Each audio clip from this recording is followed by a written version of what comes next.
On the map, a half-mile stretch of 64th Avenue in Mecca was littered with illegal dumping locations. On the ground, the situation was clear. Abandoned couches, mattresses, and miscellaneous trash littered the dirt roadway. Cleaning it up would take a team effort. The roots of this endeavor can be traced back to a late April PPE drive in Mecca and a conversation 4th District Supervisor V. Manuel Perez shared with a resident. One of the childcare workers came up to us and said, "Listen, is there anything you can do to help clean up this area in Mecca?" She pointed this way.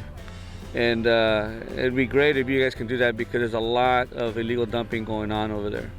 And so we didn't forget about that. I just want to make sure that hopefully whoever's watching is that, we do pay attention, we are listening, we do our best to keep our boots on the ground, and then quite frankly, at the end of the day, act on it. That action took place on June 12th, bright and early on Saturday morning. Supervisor Perez and his 4th District team were joined by multiple county agencies, including EDA, Environmental Health, Animal Services, and the Department of Waste Resources. The goal was to remove tons of illegally dumped materials, but they wouldn't do it alone. The community came out as well. 125 volunteers, including the Desert Mirage High School football team, the Love of Christ Community Church, the Emmanuel Evangelical Church, and Desert Mirage Puente program class of 22 and 23.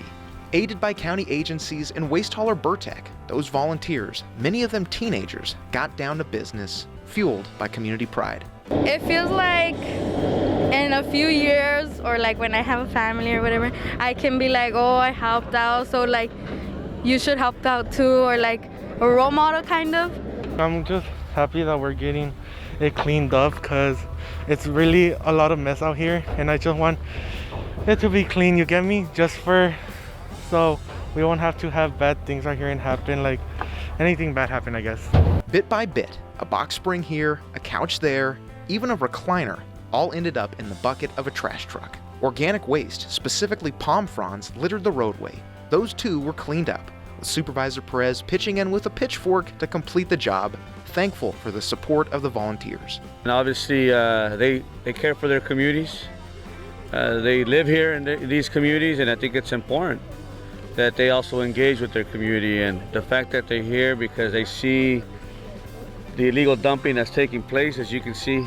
And we have about 100 volunteers, and I appreciate that. In just a few short hours, most importantly, before the temperature hit triple digits, formerly filthy sites were completely cleared.